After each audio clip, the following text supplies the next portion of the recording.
Ngayong araw mga ka-stroke, maglalakad na naman tayo sa labasan.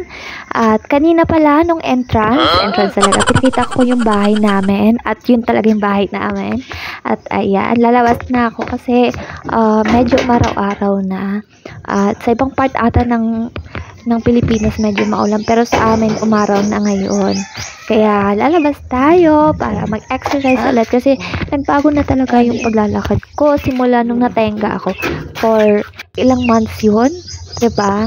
At yan yung labas ng bahay namin, puro bato-bato, pero ang daming halaman yan. At yan, tignan nyo, kami yung may pangit na bahay dyan. Pero ang dami ng halaman kasi si mama ko mahilig sa halaman. Medyo mahirap-hirap pa yung paglalakad ko, pero okay lang, nakakakaya na naman kahit pa paano.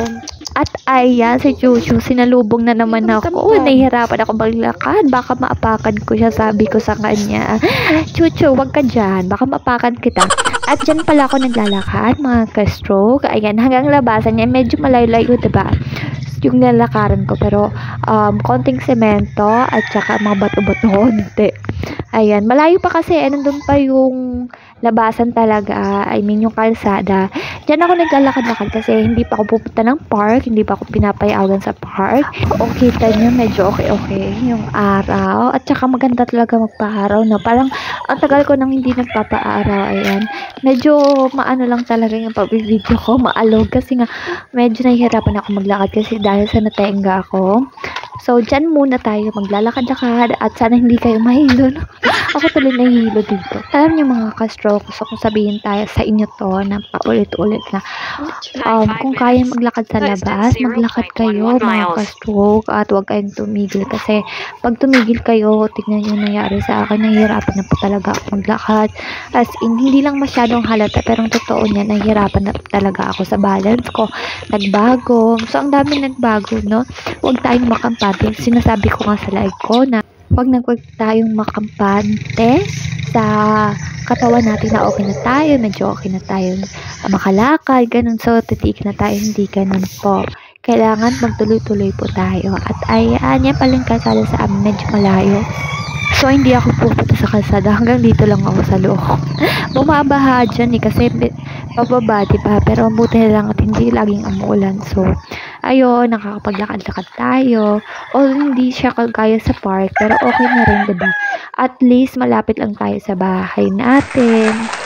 So, itry natin na lumabas-labas kasi iba talaga pag-exercise sa labas kasi sa loob ng bahay. Ibang iba talaga. Kunti lang talaga tong video to. Kaya, sana po, nagustuhan niyo yung video ko. Medyo matagal-tagal na ako kasi ako hindi nag-video ulit.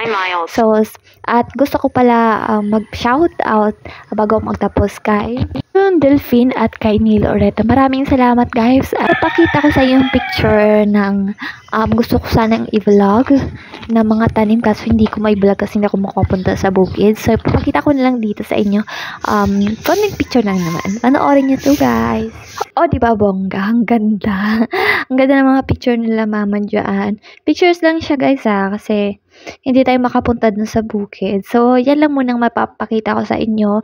Kinultivate nila yan. Ang pa-fresh at saka walang mga spray-spray. Kaya maganda talaga. Pag may tanim ka talagang buhay ka. At kung yung bahay namin, pinasilip ko lang sa inyo. O, diba? Si mama nag-arrange dyan kasi lumipat na yung nakatira dyan. Ayaw pakita ng asawa ko. At ako para kong tangji dyan. Pero kung tanga dyan, kanta ng karta ng ewan. And thank you so much guys pala sa support nyo. Next time ulit guys. At sana supportahan nyo pa ako. Maraming salamat. Bye-bye.